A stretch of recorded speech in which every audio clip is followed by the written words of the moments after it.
Natawa naman ako pastor sa mga asset. Dapat ako baka sa dulo, asset na ng pulis ang sabihin. Magandang umaga po sa ating lahat. Ako po si kapatid ninyo sa pananampalataya, si Catherine Moral at si Alex Gonzaga. At binabati ko po kayo ng happy anniversary dahil 38 years na po ang inyong simbahan. Actually, isang taon lang ang tinanda sa akin ng inyong simbahan, pero nakakatuwa na kahit halos magkasikitad lang kami ng inyong simbahan, napakarami na pong naging bunga ng inyong simbahan at kayo po lahat yan. Kaya praise God po dahil tayo po ay sinamahan niya na umabot at aabot pa siguro tayo hanggang 100 years. At mas dadami pa po ang mga tupa ng ating Hope Methodist Church. Bago po ang lahat, magdasal muna po tayo. Lord Jesus, maraming salamat po sa araw na ito na ibinigay niyo sa amin na ako po ay naimbitahan ng pamilya namin dito sa anibersaryo ng Hope Methodist Church na lahat po ay nakapunta rito ng maayos ng Lord. Buksan niyo po ang aming mga puso at isip sa lahat po ng aming mga matututunan ngayon. Bigyan niyo po ako ng wisdom at kung ano man po ang gusto niyo ibahagi sa bawat isa sa amin na maging pananampalataya nila ngayong linggo at buong taon na ito, Lord. Gabayan niyo po ako at gabayan niyo po ang bawat isa sa amin at patuloy niyo po patatagin ang Hope Methodist Church. In Jesus' name we pray. Amen. Salamat po. So, ako po ay isang Methodista din. Ako po ay isang Methodista born and raised dahil ang aking magulang po ay, ay Methodista sa Taytay. No choice. So, wala bata pa lang po kami po ay pinipilit na magsimba, pinipilit na kami. Yung term po is pilit. Kami ay required, obligado na magsimba, umattend ng Bible study. So, nung bata po ako, kilala ko na po si Jesus Christ. Alam ko na po na namatay sa krus para sa kasalanan. Pero hindi ko pa po syempre naiintindihan yun. Pero dahil nakapagplanta na po ng seed ang aking magulang sa amin ng kapatid ko na hindi naman namin doon nalalaman dahil nung bata kami parang parusa sa amin ang magsimba. Tapos lagi pa kaming kukurutin ng mami, sisipain, tapos bilang magpe-praise the Lord. Hindi naman ginagawa dito sa ilalim ng pulpit. So, pag sa amin ng aking kapatid, hindi po talaga, lalo na sa akin, hindi ko masasabi sa ate ko, pero sa akin po is, para po siyang naging, siya sa amin, parang naging brand na lang sa amin. Kristyano kayo, ito si Jesus, ito ang eskwelahan nyo, lagi kami pinag-memorize ng Bible verse. So, para sa akin, hindi po talaga siya, parang nung nakita ko na po kasi nung ako ay growing with my faith, Christianity is not a brand, it's actually a way of living. Hindi niyo pwedeng sabihin na Kristiyano ako, dapat malaman ng tao o mahalata ng tao na may Kristo kayo sa buhay. So, ako po ay nung lumalaki, syempre pag nakakakita ka sa mga TV, mga boyfriend, alam niyo na yan. So parang mas, ako po ay nasa sa school, mas nagsisenter po ako na, gusto ko rin magka-boyfriend, gusto ko rin magkaroon ng maraming pera, gusto ko rin, ate ko, nag-aartista, ay gusto ko rin sumikat. Parang kung ang naging daan sa akin ng pagiging Kristiyano is dapat meron ako niyan kasi yan ang gusto ng mundo. So, dapat meron ako niyan kasi di ba pag Kristiyano, mahal ng Diyos. So, ako po ay parang naging entitled ba? Kumbaga, na bilang isang Kristiyano, ini-expect ko dapat ganun ang gawin sa akin ni Jesus. Kahit naman, hindi ko talaga alam ang ibig sabihin ng pagkaroon ng pananampalataya. So, sabi ng daddy ko, magbasa ka lang na magbasa ng Bible, magbasa naman ako, wala naman ako naiintindihan. Nakatulog pa ako sa gitna. Tapos habang nagbabasa ako, na-experience ko po ba yun? Nagbabasa ako, nasa isip ko na, ano ba yung kakainin ko mamaya? Iba na yung nasa isip ko. Pero, tigil ko na nga to. Hanggang sa, hindi po ako nagkakaroon ng relationship sa Panginoon. Kasi ang pagiging Kristiyano po is really not a religion, it's actually a relationship sa Panginoon. Paano ba si Jesus Christ sa buhay mo? Paano siya gagalaw sa buhay mo? Hindi lang dahil pumupunta ka sa church, hindi lang dahil meron kang memorize na memory verse, makakatulong magsimula yun ang inyong pananampalataya, pero hindi po yun ang makakapag-grow ng inyong pananampalataya kung hindi nyo talaga pipiliing makilala ang Panginoon at isabuhay sa buhay ninyo. So dahil syempre matigas ang ulo, hindi tayo masyadong in-expect natin is, okay lang yan, nagsisipa naman ako eh. So, dito pa rin ako sa mga ito po yung aking mga sinisi, kumbaga ito yung aking mga gusto o mithiin sa buhay is, gusto kong magka-boyfriend, gusto kong magkaroon ng maraming pera, gusto kong bumili, gusto kong, kung ano yung meron ng kaklase ko, gusto ko meron ako nun. Pero hindi ko po inuuna ang aking pangsarili o ang aking soul, ang aking spirituality. Siyempre, dahil ganon, dahil mabuti po ang Panginoon, dahil alam ng Panginoon na kapag lumalayo ka na sa Kanya at alam niya na meron ka ng faith, para meron na po tayong tali hihilahin na po tayo pabalik. So, ang ginawa po ni Jesus sa buhay ko is talagang tinanggal niya lahat ng pwede kong maging sandalan sa buhay. Una, wala pong magkagusto-gusto sa aking lalaki. Talagang kahit gusto ko na magka-boyfriend, ayaw naman nila. Talagang nagtataka ako. Sa lahat ng pinapakilala ko sa mamit dati, wala talaga nagtatagal. Tapos parang sasabihin ko kahit, sasabihin ni Lord sa akin, may bumubulong po sa akin eh. Hindi iyan ang para sa iyo. Lord, wag ka na muna. Lord, wag ka muna nakikialam please. Ako muna ito. Laban ko to. Alam niyo, gumagawa talaga ng parang feeling ko divine intervention, nagagawa talaga ang Panginoon ng mga paraan na talagang magkakalayo kami o talagang pinuwi mo ngayon parang gusto-gusto niya ako. The next day, iba na yung gusto niya. Parang, parang nangyari yun? Pero ngayon na-realize ko, gumagawa na ang Panginoon ng paraan na ikaw hindi ka talaga matitigil. Itong lalaki na lang ilalayo ko sa'yo para wala ka ng choice. So ako po talaga nalulungkot na parang walang nagtatagal sa akin na lalaki, Lord, ba't ganun? Ayaw lagi sa akin. The next day, meron na naman silang bagong girlfriend, meron na bagong gusto. Bakit wala nagtatagal sa akin? Ano ba naman yan, Lord? Sabi ko, huwag ka nakikialam.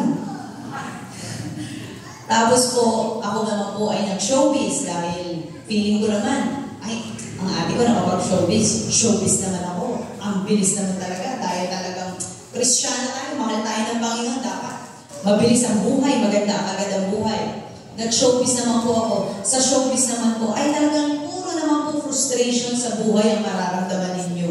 So imagine niyo po yun, nung ako ay 26 years old, ako po ay frustrated sa career, wala po akong show, lagi mo ako sinasabihin na, kapatid mo lang kasi si Tony Gonzaga, wala ka naman. So sabi ko, mag-boyfriend na lang ako. Ayaw pa rin sa akin ng lalaki. Hindi ko napakasakit nun. So nung time na yun, sabi ko, okay, sobrang stress na ako dahil wala na talagang may gusto sa akin sa showbiz, wala pang may gusto sa akin sa personal life. Pag pupunta pa ako sa mom and daddy ko, lagi pa silang galit sa akin. Wala na talaga akong, mga kaibigan ko lang para ang inaano ko doon, ang aking mga para sinasandalan. Ang mga kaibigan ko naman, syempre, nagkakaroon na rin ng personal na buhay, hindi na rin kami masyadong nakikita. So, may isang beses ako ay nasa kwarto. Umiiyak po ako dahil malungkot po talaga. Pag po ikaw ay may mga ini-expect sa buhay, tapos hindi nangyayari, masakit po talaga. At the age of 26, iniisip ko dapat maganda na yun. May ipon na ako, maganda na yung career ko, katulad ng ate ko. Dahil ang ate ko, by the time na siya ay 26, sobra-sobra na ho ang blessing. Masaya pa ang kanyang love life. Bakit ako, 26, single, wala pa akong career? Napakalungkot ko naman, Lord. Bakit parang ang nangyayari ko dahil entitled ka nga po, kinukumpara mo na yung sarili mo sa iba. Lord, bakit naman siya binigyan mo ako? Hindi. Napakasama mo naman. Gano'n na yung mga eksena mo kay Lord. So, wala po akong ginagawa nun, sabi ko lang. Bigla nang pumasok, siguro ito yung mga pinalan sa akin ng aking mga magulang na. Basta nga ako ng Bible kasi wala na naman choice. Wala na akong mapupuntahan. Pero it's a blessing po pala kapag po pala sa mga panahon na wala na kayong pupuntahan, wala na kayong solusyon sa mga bagay, kung hindi meron na lang kayo ang Panginoon, yun po pala ang the best. Yun ang pinaka gusto ng Panginoon is maka one-on-one ka niya nang wala kang distraction at wala ka nang inaasahang iba at wala ka nang iniisip sa mundo. So ako po ay nagbukas ng Bible. Ang tagal ko na hindi nagbubukas ng Bible. Mula na nagbukas ako 2007 pa ata, natapos ko ako sa Joshua. Ang bala ko is matapos ang Bible. 8 years na, hindi pa po natapos. So pagbukas ko, nandun pa yung mark ng aking bookmark. Nasa Joshua 1 po ako. So nasa isip ko po is, Lord, bakit naman ang ate ko binilis mo? Bakit naman ako hindi? Bakit naman ganito? Pero hindi ko po yung out loud sinasabi. Yun lang po yung hinanain ko. Pero dahil wala na akong magawa, iiyak ako, sige na nga magdadasal, magbabasa na lang ako ng Bible. So pagbasa ko po, ito po yung Joshua 1-5. Ito yung, as I was with Moises, I will be with you. I will never leave you nor forsake you. Sa Joshua 1 pa lang po tayo. So naiyak na po kaagad ako nun. Kinausap na ako agad ng Panginoon na kung parang pinalitan niya po yung pangalan ni Moises doon. Parang sinabi niya po sa akin na kung paano ako sa kapatid mo, ganoon din ako sa iyo. I will be with you. I will never leave you nor forsake you. So ako po yung naiyak. Parang doon ko po unang naramdaman na ay, kinakausap pala tayo ng Panginoon. You matter pala. Hindi po pala ibig sabihin doon na hindi mo nakikita sa buhay mo yung blessing. Hindi po pala kayo importante at hindi kayo kilala ng Panginoon at hindi niya alam yung nararamdaman mo.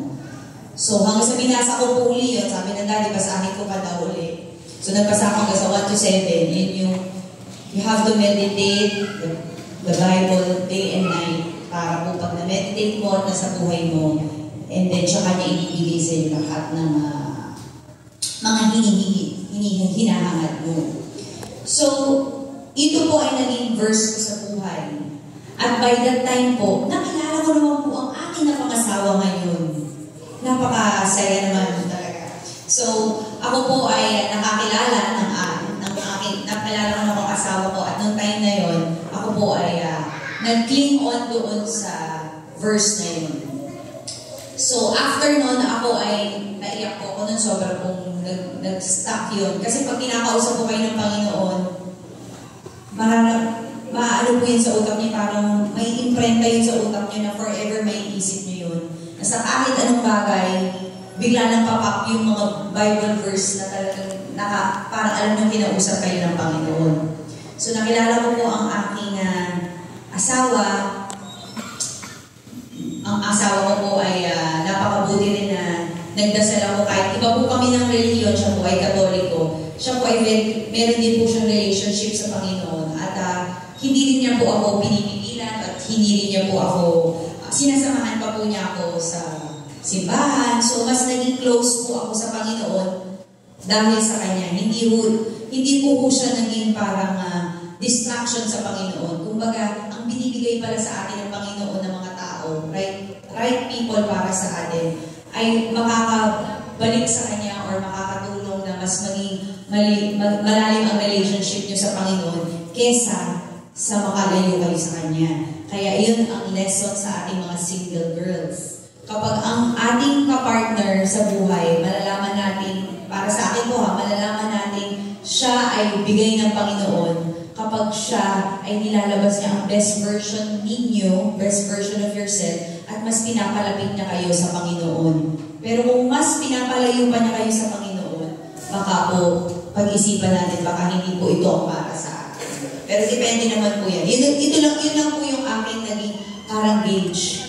So, after a while, nakapag-vlog po ako at nakuha ko po ang mga pinapangarap ko by God's grace. Napakabuti ng Panginoon.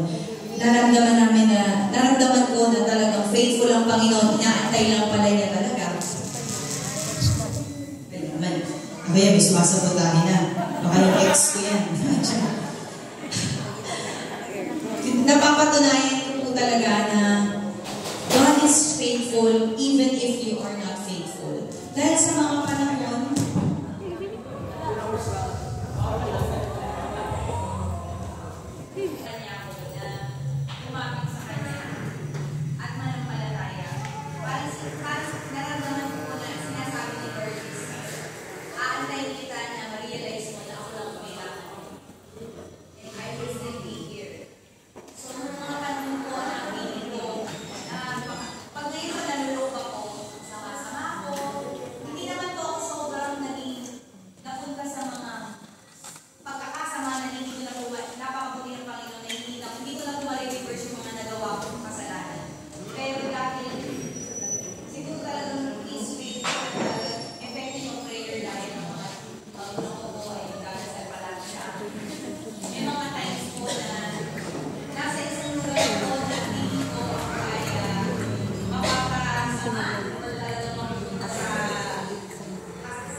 Hello. The more po ako nakakaroon ng deeper relationship sa Panginoon, the more po nare-realize, hindi pala ako deserving. Wala pala akong deserve dito sa mundo. The fact na binigay niya ako, nilagay niya ako sa mundo ito, is enough. And the fact na nagpapako siya sa krus para magkaroon ako ng privilege magkaroon ng salvation at eternal life, is enough. Hindi ko po ma-explain, pero yun yung laging nararamdaman. Kaya minsan iniisip ko, pagka may mga nakakausap ko hindi Christian, sasabihin nila, bakit ganyan ang Christian lagi? Kung lagi naman may problema, bakit ganyan naman si Lord?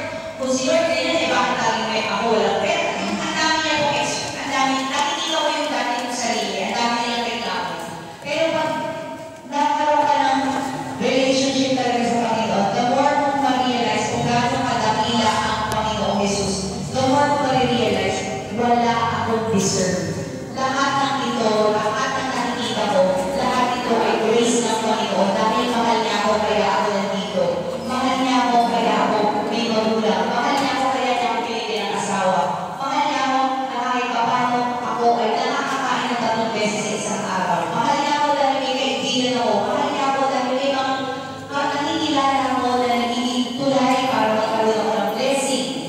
Mahal niya ako kaya binibigyan niya ako ng blessing para maging blessing ako sa ibang tao. Hindi dahil deserve ko. So yun po yung pinaka-realize ko na the more akong mas lumalalim sa Panginoon, the more ko na-realize na napakabuti ng Panginoon. Kaya yung goodness of God sa tuwing pinapatutuko yan. Talagang tatatouch ako talaga sa puso ko kasi pag na-realize nyo kung gano'ng kabuti ang Panginoon, kahit napakasamahin nyo, si Jesus na nakakakita ng utak natin, ng puso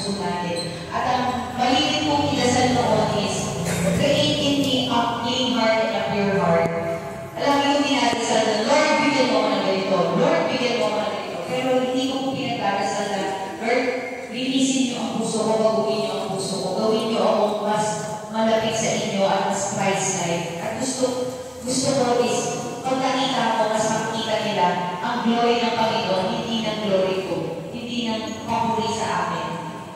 At yun po yung mga nakikalimutan kong pagdasal. At ngayon na ako ay nasa journey ng Panginoon, doon ko na-realize na grabe talaga, napaka-bless natin, napaka-puti ng Panginoon. At tuwing ang daming nangyayari na bagay, ang daming nangyayari na hindi mo gusto. Alam mo na, merong promise si Lord dito, merong gusto si Lord na matutunan ako dito. Nung ako po ay nagkaroon na nga talaga ng relationship sa Panginoon, nararamdaman ko rin po na kapag ako naiinis, kapag nagagalit ako, or kapag maiingit ka, parang may kumakatok sa'yo, may kumakausap sa'yo, parang meron ka na agad, lifeline. Catherine, huwag mong gawin yan. Catherine, hindi tama yan. Catherine, masyado kang galit. Catherine, masyado mataas ang emosyon mo. And by God's grace, hindi madali mag-control ng emotions, hindi madali mag-control ng mga nararamdaman sa puso. Pero by God's grace, naibabalik niya po yung kahit pa paano yung sanity, yung parang, oo nga, nababalik niya ako sa ganung sitwasyon na, oo nga, hindi lang pala ako ang tao sa mundo, hindi pala ako dapat masyado magiging excited, oo nga, hindi lang pala ako ang nahirapan, hindi lang pala ako. So yun yung nakita ko po na napakaganda na meron ang Panginoon sa buhay nito. So ako po ay nag-asawa, nakapagpakasal po kami ng aking asawa, at ang mga prayer po namin na magpapatayo ng bahay, ay by God's grace, talagang napakabuti ng Panginoon ay nasunod na tupad po. And every now, magsasabihin ng mami ko dahil sila contractor ko, may mga babayaran ka. By God's grace talagang the Lord provides. Kaya may time nung nawala yung show namin, parang isipin ko, ako nawala yung show ko. Paano ngayon yan yung mga gagastusin ko? Kakalabitin lang ako ng Panginoon, tutulungan lang niya ako. Nung time, nawala kang ipon, nung time na 26 years old ka, saan kita nilala? Andi dito ka na, ngayon pa kita pababayaan. Bumagaan ko yung pakiramdam ko. Kaya sasabihin ko, okay Lord, mahirap pero makakit ako, okay. And the Lord is good, He will always provide. Basta maging obedient lang po tayo sa Kanya. So, pinaka-isa na po ang pinaka-journey ko ngayon sa Panginoon is, aside po sa nabigay niya sa akin ng boyfriend, nagkaroon ako ng asawa, nabigyan na niya ako ng pinansyal na seguridad, binigyan na niya ako ng blessing na maging blessing sa ibang tao.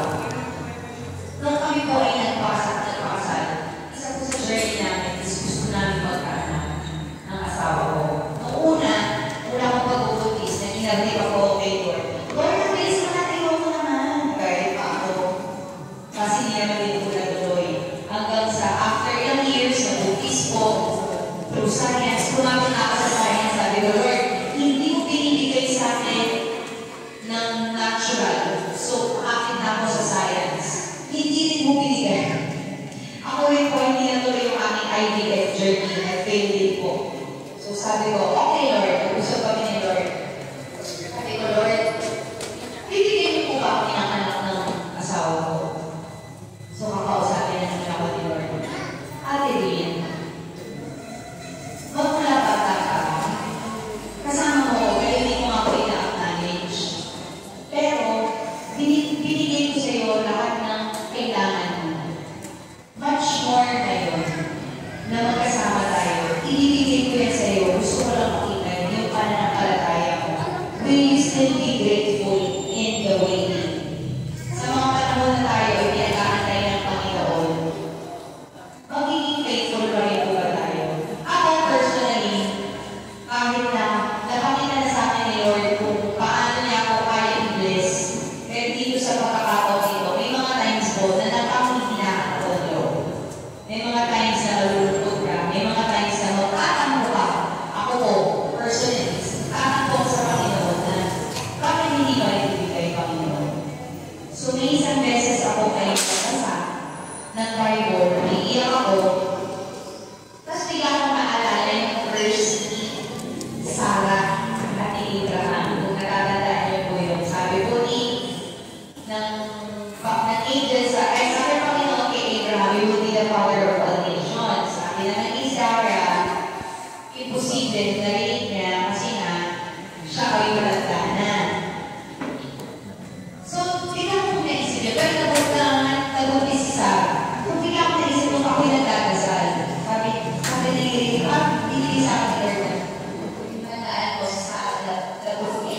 nagsabi na nag-down siya, na kahit manatid na siya, eh ikaw ba, hindi ka naman nagpapaganda. So, pinuksan ko kung aking, ngayon kasi ang Bible na nasa cellphone. So, pinuksan ko po, at tinayin ko po is, Sarah Abraham pregnant. So, pagbukas ko po noon, ang ina-expect ko is Genesis. Kasi Genesis po si Abraham, di ba?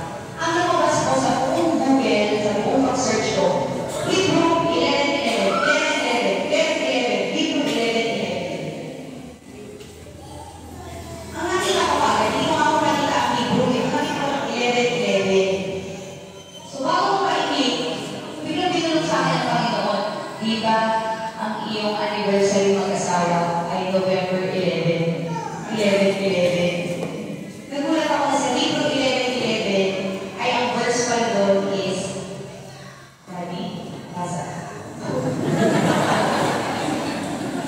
papasahin mo lang po na specific para po kasi ang memorize ko po is word na ito po yung lumabas sa Hebrew 11:11 na hindi ko po in-expect na yun po ang lalabas dahil anniversary na namin ni Mike, Hebrew 11:11.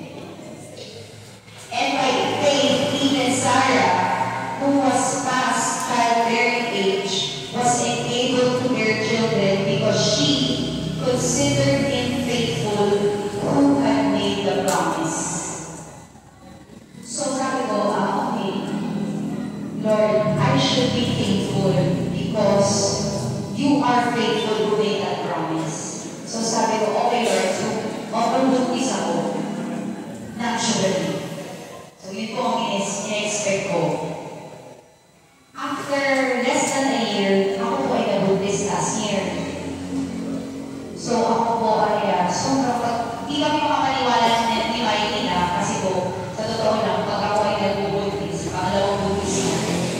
Yung nasira na ako, sinasabi ko nga sa akin, nasira na yung positive pregnancy test kasi nga, lagi kami positive pregnancy test, pagdating sa doktor, after a while, biglang wala. So, parang hindi kami, masaya ba tayo? Pregnant tayo? Pero sabi ko, hindi, sinabi ni Lord. Sabi niya sa Hebrew 11:11, if we consider him faithful, he will make us pregnant. So, we are pregnant. Mighty God is good, sabi ni Mighty. Sabi ko, pero huwag na natin magsabi. Pero sabi, hindi, magsabi natin. Bakit yung huwag ako nasabi? Kasi, binigyan tayo ng tiramin ng Panginoon. Nag-is tayo talaga ng hindi natin in-expect. So, ako po ay, nasasabi lang ni Mighty, huwag na muna natin sabihin kasi minsan tumataas ang emosyon ng pamilya natin. Pagdating naman sa wala. Pero the next day po, nasabi ko agad sa mga pregnant ako. Excited na excited ako kasi feeling ko, ito na yung promise ni Lord sa akin. Ito yung sinabi niya sa Bible. Hindi ako nagtagalan ng pag-antay, binigay na niya kaagad. So, nung time na yun, tuwagin yung doktor namin. For 3 weeks, 4 weeks, maganda, positive po ako. Okay, good pregnancy. Okay, good pregnancy. Okay, good growth. Kasi bawal ko lagi kayo nag-miscarriage, nagkakakalin yung mga kasamahan ko. Ako, lagi required ka na po lagi na every week, chine-check ng doktor ko ano ba yung pregnancy mo. Yung iba ko kasi, si Jenny, yung kasama ko, after 3 months na daw siya, driver ko naman, 7 months na daw siya nagkaka-check. Ako kasi monthly ka lang na-check na agad. Every week kami, check kami na check. So, nakikita ko, okay, good development. Hanggang sa by 4th week, sabi ng doktor, dapat may makilala tayo na embryo. Pag-check niya, sabi niya, naku, parang wala na. Parang blinded ovo ko na yung unang pregnancy. So sabi ng doktor, sabi sa'yo, ang IVF ba niya? Huwag ka naman natural. Hindi nga pwede sa'yo. Sabi ko, sa totoo lang, masama ko yung pagkakalatunan kasi iniisip ko, Lord, binutis mo ako, pero kaya lang. Noong una ko, parang walang laman yung tiyan ko. Kaya Lord, nag-promise, tapos biglang parang hindi naman ako kasi second pregnancy ko, talagang chemical yun, nag-positive po ako, pero dinash out din ang katawan ko. So talagang technically, wala nakita bahay bata. Pero para sa una, dito, may bahay bata, pero wala na namang laman. So sabi ko, masama yung loob ko talaga. Kasi inisip ko, kung hindi naman nag-keep si Lord ng promise, parang same-same. Pwede ba yun, same-same? Tapos pag pinabasa ng asawa ko, so parang rare na kung mangyari na pwede kang mag-blighted over, yung mag-improve ang pregnancy mo twice. Sabi niya, nasa rare ka ba na? So parang sa kanang loob ko, biglang nag-text yung umigay niya ng kapatid ko. How are you? I hope you can visit me. Sabi niya, Michael, bisita tayo.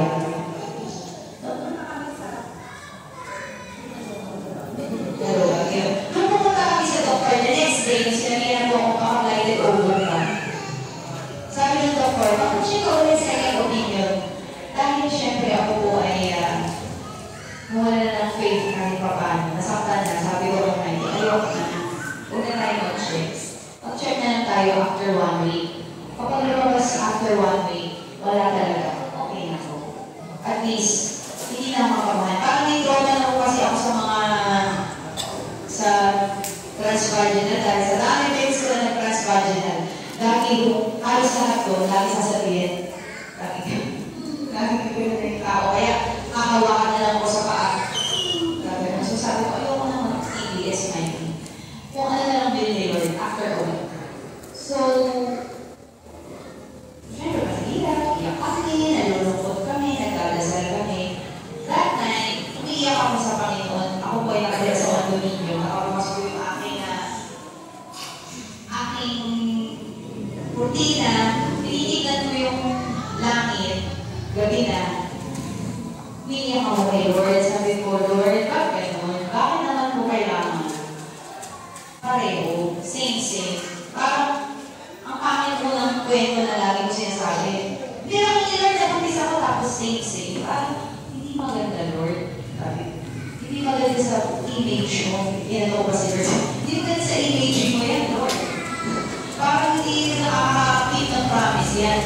Pakikita ko po sa langit. Merong mga clouds. Tapos sa clouds, parang siyang pakakita ko kayo ng TBS. Meron parang bilog na parang merong embryo. Sabi ni Lord, pinagay ko lang sa yan ang makikita ko. Embryo sa loob. Hindi ako naniniwala, Lord. Ayoko na umasa. After a while, lumabas na naman. Kasi ang ulang pala is nag-aalam ko na nagawa. Yung parang humahangin. Mamaya, may papalit na naman. May bilog yung clouds. Tapos meron na naman dito sa maliit. Tapos may bunas na parang embryo. Sabi ko, ano na lang to, coincident na lang ko dito. Tatlong beses ko nangyari yun. Hindi ko iisip. That Sunday, Monday mo kami magpapacheck. That Sunday, ang sermon ko ng Panginoon dahil magpapasko doon, ang sermon ko ng pastor is, for unto us a child is born. Sign. Sabi sa'yo, mag-pray ka lang eh. Sabi ko sa'yo, positive ka lang. That night, pinakabahan pa rin po ako, hindi pa rin po ako naniniwala sa side ni Lord. Ako po ay nagbukas ng iyak ako, Lord, ano po mangyayari bukas. Tapos nagbasa ako ng Bible, ang moment. Kasi sabi ko, Lord, magpapasko, ang naman ng napasko namin. Lumabas ko sa Bible is, about pregnancy naman ni Elizabeth, yun ang pinasa kong Bible, pregnancy naman ni Elizabeth.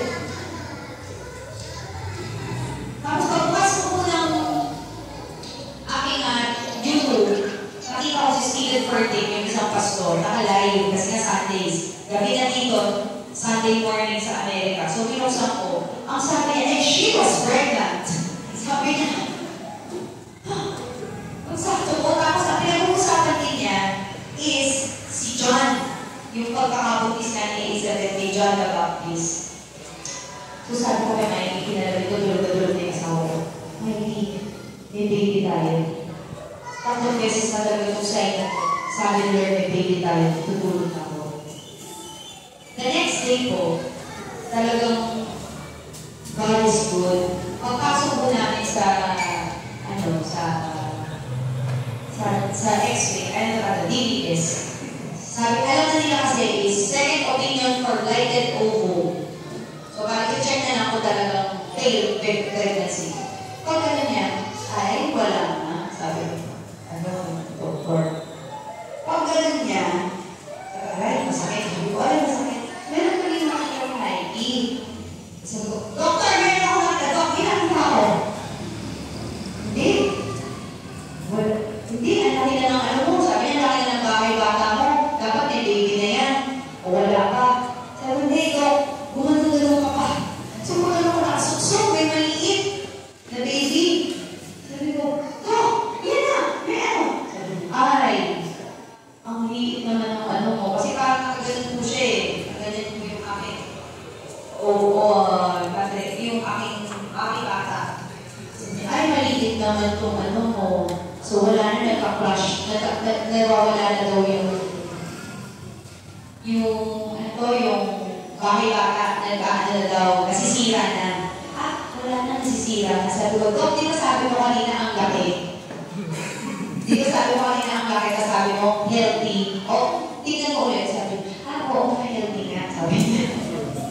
So, kami ni Mike, parang naiiyak kami na, ano ba ito, binigyan tayo ng pera ng Panginoon. Pagdating niya, pinag-flicker. Sabi ko, Dok, merong heartbeat. Sabi niya, ay, hindi yung heartbeat. Sabi niya, hindi heartbeat yan. Kasi, ano lang yan, pitik lang yan ng, ng vein mo. Kasi tignan mo, ginano niya, nilagay niya ng parang kulay. Pag may red, yung parang makikita mo yung light sa, true color. Pag red, pag may red, yung sa dito, may vein, may tubig, may yung tubo, or may light, mainit. Pagka blue, wala. Nakita mo, wala. Sabi niya, Dok, may maliit na pula. Sabi niya, ano ba yan? Oo, Dok, maliit. Heartbeat yan. Tumawag siya ng doktor. Pagtawag niya ng doktor, sabi niya, heartbeat ba yan? Sabi ng doktor. Oo, heartbeat yan. So, pinigil ako niya. Mahina ko yung heartbeat na baby. Pero kami po ni Mikey, mahihiyak na kami kasi for us, maliit po yun. Pero God answered my prayer. Hindi daw niya po itong pregnancy nito. Ginawa po niya positive itong pregnancy nito na kahit nabuntis ka, hindi matutuloy. Binigyan ko pa rin ng laman. Pwede itong magkalaman. First time po namin nakarinig ng heartbeat sa aming pangatlong pregnancy at first time namin nakakita ng embryo. So, naiyak ko kami. Ako naiyak kasi parang alam ko na ito na yung prayer ko kay Lord na sabi niya, magkaka-embryo ka the next day. Binigyan niya pa ako ng heartbeat. Hindi ko naman iisip na magkaka-heartbeat eh. Ang gusto ko lang iba mong pregnancy na to sa iba mong pregnancy.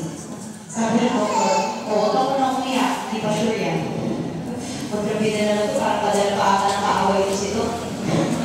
Pero, si Manny nakita ko, tingin ko man si Dr. Time na yun, is alam niya kasi is, wala na eh, wala na. Nagulat din siya siguro na nagkaroon bigla ng embryo. Dahil ang alam ka niya, so wala na. So, nag-usap kami ni Mikey, sabi namin, alam mo Mikey, whatever happens, binigyan tayo. Nagpog kami ng mga Savior baby. Pero sinatingnan na rin kami na masyado makaka yung heartbeat, normally, wala na yan. Pero nagpog kami na sana, patuloy, but hindi ba ni Lord yung pregnancy? Answered pregnancy pa ito, answered prayer pa ito. Maliit na miracle, pero for me, gusto kong i-share ko sa mga tao kasi nararamdaman ko na sinagot tayo ng Panginoon. Hindi niya sinagot agad, pero pinakita niya na nakikinig siya at ibibigyan niya ng sign para ituloy mo ang pananampalataya mo. Kahit gusto niya is we walk by faith, not by sight. Minsan, papakitaan ka pa niya ng miracle na maliit, kahit maliit lang, alam mo na nakikinig siya. So, yun yung nangyari sa aking pregnancy. The next week, hindi po. Nawala na po yung heartbeat. But for me, sa amin, masakit po yun, pero sa amin po, para sa akin is, ang Panginoon, He will always listen because He is a faithful God. And when we keep on growing with Him, when we keep on clinging onto Him, leaning onto Him, mararamdaman niyo po hindi talaga kayo nag-iisa. And that's what I feel. Sabi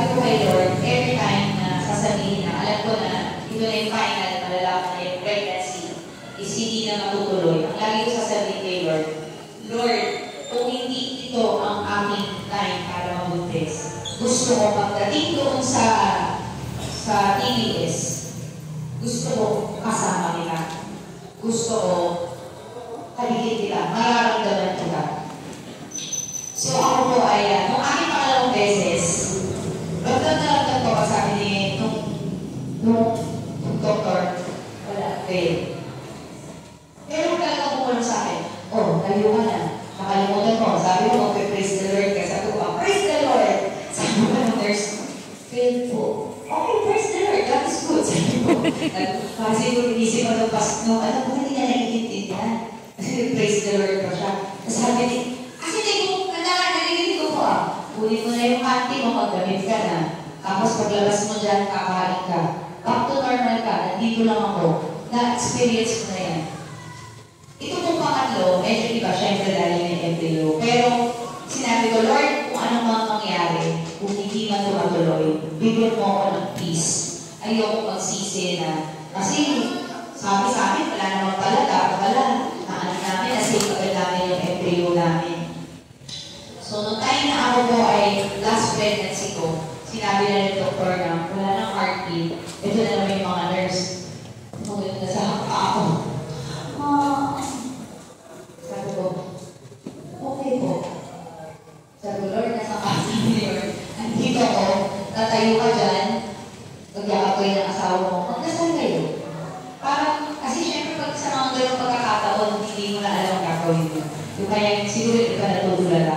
Pero pag sinabi mo kay Lord, Lord, sa mga ano ko, gusto ko maramdaman kita dito sa presence. Gusto ko maramdaman ang presence mo.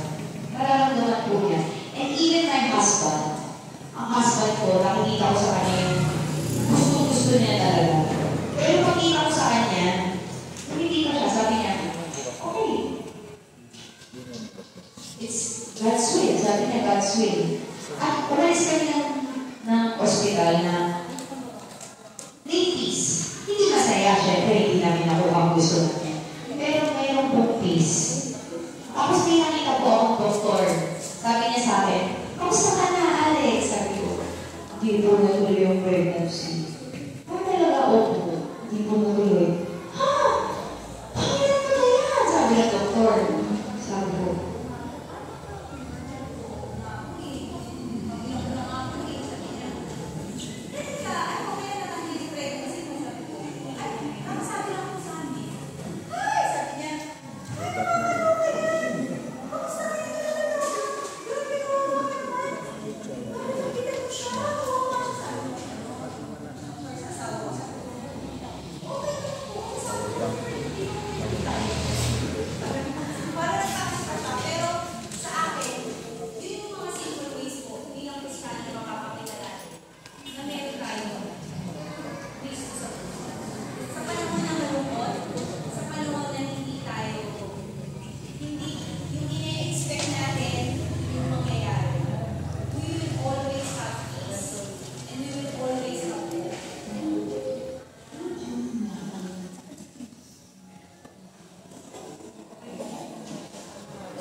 Ayun.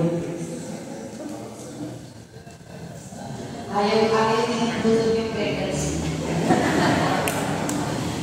Pero yun lang po ang aking testimony sa aking buhay. Na ang maging Kristiyano, hindi naman po laging bed of roses, hindi naman po laging kaligayahan, hindi naman po laging na lahat naka-ukol sa iyo. Pero, ang hindi makukuha sa atin is the joy that we have with the Lord. And we continue to celebrate God's faithfulness